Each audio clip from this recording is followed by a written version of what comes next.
Deuteronomy chapter 21. Absolution of untraced murder. If the corpse of someone who has been slain is found lying in the open, in the land the Lord your God is giving you to possess, and it is not known who killed the person, your elders and judges shall go out and measure the distances to the cities that are in the neighborhood of the corpse. When it is established which city is nearest the corpse, the elders of that city shall take a heifer that has never been put to work or worn a yoke. The elders of the city shall bring the heifer down to a wadi with an ever flowing stream at a place that has not been ploughed or sown, and shall break the heifer's neck there in the wadi.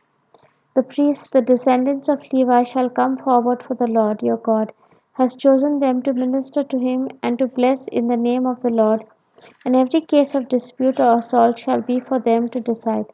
Then all the elders of the city nearest the corpse shall wash their hands over the heifer whose neck was broken in the body, and shall declare, our hands did not shed this blood, and our eyes did not see the deed.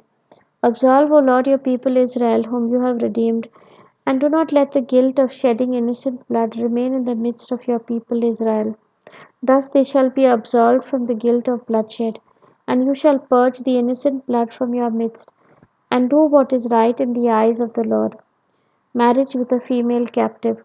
When you go out to war against your enemies, and the Lord your God delivers them into your power, so that you take captives, if you see a beautiful woman among the captives and become so enamored of her that you wish to have her as a wife, and so you take her home to your house, she must shave her head, cut her nails, lay aside her captive's garb, and stay in your house, mourning her father and mother for a full month. After that you may come to her, and you shall be her husband, and she shall be your wife.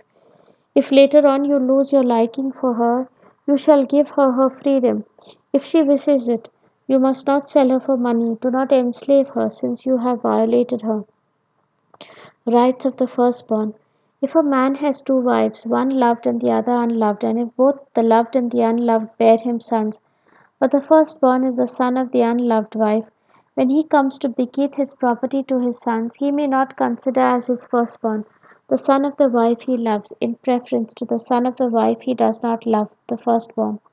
On the contrary, he shall recognize as his firstborn the son of the unloved wife, giving him a double share of whatever he happens to own, since he is the first fruits of his manhood, and the rights to him belong the rights of the firstborn. The stubborn and rebellious son. If someone has a stubborn and a rebellious son who will not listen to his father or mother, and will not listen to them even though they discipline him, his father and mother shall take hold of him and bring him out to the elders at the gate of his home city, where they shall say to the elders of the city, this son of ours is a stubborn and rebellious fellow who will not listen to us. He is a glutton and a drunkard.